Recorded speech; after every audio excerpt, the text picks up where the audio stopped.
60대 이상의 어르신들은 다리에 혈관 문제가 없는 분들이 한 분도 없어요. 혈관 쪽도 같이 치료하자 이러면은 조금 부담이 되는 거예요. 생각도 못한 혈관 치료도 해야 된다고 하니. 디스크 협착증 개 섞어라 빵빵! 안녕하십니까. 척추보안관 안풍기 원장입니다. 네, 오늘은 우리 환자분들께서 협착증이 있으실 때 다리로의 혈관 문제가 같이 있는 경우들이 있거든요. 그래서 치료를 했음에도 불구하고 다리 쪽 증상이 물론 말끔히 나으시는 분들도 있지만 약간 지지부진하게 길어지시는 분들이 있어요. 그러면 이게 왜 깔끔하지가 않을까? 이런 이제 고민을 할 때 우리가 한 가지 이제 놓치기 쉬운 부분들이 이제 혈관입니다. 혈관. 그래서 오늘은 허리에 있는 협착증 치료와 그 다리로의 혈관 치료를 좀 같이 하는 것의 이 중요성에 대해서 한번 제가 말씀드릴까 해요. 그러니까 이제 이렇게 생각하시면 돼요.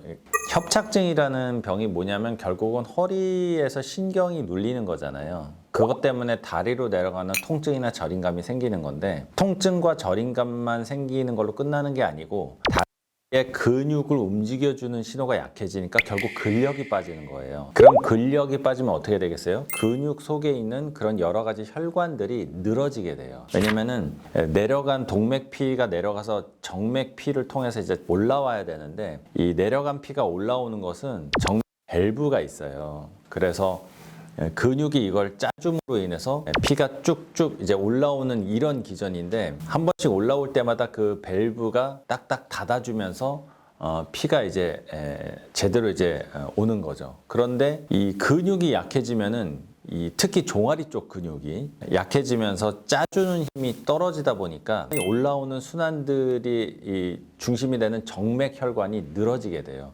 그럼 늘어지면 그 밸브가 망가지고, 그로 인해서 다리가 붓기도 하고 땡땡하거나 당기거나 저리거나 시리거나 이런 증상들이 나타난다는 거죠. 제가 방금 말씀드린 그 증상들 어디서 많이 들어보셨죠? 이거 허리 협착증에서 나타나는 증상이에요. 증상이 되게 유사하게 나타나거든요. 허리에 협착증으로 해서 신경이 눌려도 이런 증상들이 있지만, 다리에 혈관 문제가 같이 있는 경우에도 증상들이 있단 말이에요. 그리고 솔직히 말씀드리면 특히 연세가 좀 있으신 60대 이상의 어르신들은 다리에 혈관 문제가 없는 분들이 한 분도 없어요. 다 있습니다. 협착증이 있으신 분들은. 허리 협착증이 진단받으신 분들은 다리 혈관 문제는 거의 100% 있다고 보시면 돼요. 하지만 정도의 차이가 있겠죠. 정도의 차이가. 심하지 않으면 약으로도 조절이 되지만, 어떤 분들은 특히 이제 70대, 80대가 되실수록 이제 혈관 쪽 문제가 같이 동반된 경우가 있어요. 그래서 이제 혈관 치료를 같이 해야 되는 경우들이 있거든요. 병원에 갔어. 협착증이래. 안풍기 원장이 이제 황색인대 제거술이나 뭐 풍선확장술로 이제 해보자 했는데, 이것만 해도 큰 결정이었어요. 혈관 문제도 있고 이거를 같이 치료하면 좋으니까 혈관 쪽도 같이 치료하자 이러면은 조금 부담이 되는 거예요. 생각도 못한 혈관 치료도 해야 된다고 하니 충분히 저도 이해가 가요. 그로 인한 시간적인 거나 비용적인 게 또 이제 걱정이 되시잖아요. 그래서 이제 혈관 치료를 이제 안 하시거나, 일단은 협착증 치료를 했으니 일단 좋아지는 거를 좀 기다려 보고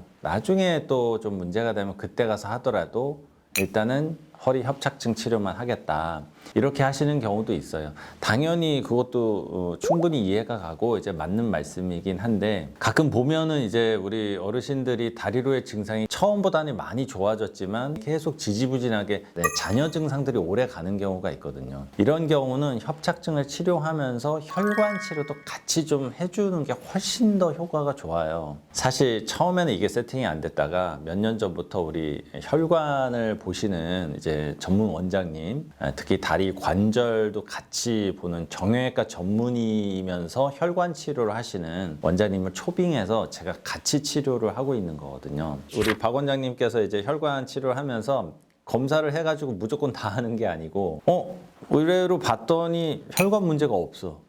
그러면 이거는 허리 때문이고, 허리 치료 잘 받았다면 이건 시간 지나면 이제 좋아질 거니까 혈관 치료 할 필요 없습니다. 이렇게 분명하게 말씀드리거든요. 또 우리 어르신들께서 좀 멀리서 지방에서 오신 분들이 많기 때문에 어렵게 시간을 내서 이제 오셨는데 가능하다면 이런 혈관 치료도 같이 하면 좋을 것 같더라고요. 그게 너무 이제 필요한 경우들이 있으니까. 다리 혈관이 왜 같이 안 좋아질 수밖에 없는가? 아까 말씀드린 대로 협착증이 있다면 신경이 약해지고 근력이 빠지면서 다리의 혈관이 늘어지면서 이게 같이 온다. 그래서 결국 치료의 목적이 뭐겠어요? 증상을 완치하려고 목적이잖아요. 그러면 남은 잔여 증상들이 뭐 때문에 그런가? 특히 어르신들 같은 경우는 혈관에 문제가 있기 때문에 그럴 수 있다라는 거죠. 그럼 혈관 치료는 어떻게 하는가? 이게 기전은 아주 단순해요. 약해져 있고 상한 그 혈관, 기능이 떨어지고 늘어져 있는 혈관들은 막아줘야 돼요. 막아줘야 정상적인 혈류로 내려가는 신경관이 흐름이 좋아져요. 혈액순환이. 그래서 그런 것들을 막아주는 그런 시술이죠. 뭐 수술이 아니에요. 한번 우리 환자분들께서 그 혈관 치료에 대한 그런 것들을 좀 생각을 해보시면 좋을 것 같고, 치료하는 김에 좀 더 완벽하고 완전하게 하겠다. 뭐 이런 개념을 한번 갖고 계시는 것도 도움이 되실 것 같아요. 그래서 저희 새로운 병원에 이제 그런 세팅이 또 돼 있기 때문에 또 도움을 드릴 수 있는 것도 되게 좋은 일인 것 같아요. 또 오시면은 또 같이 또 상의를 또 드리도록 하겠습니다. 네, 지금까지 척추보안관 안풍기 원장이었습니다. 감사합니다.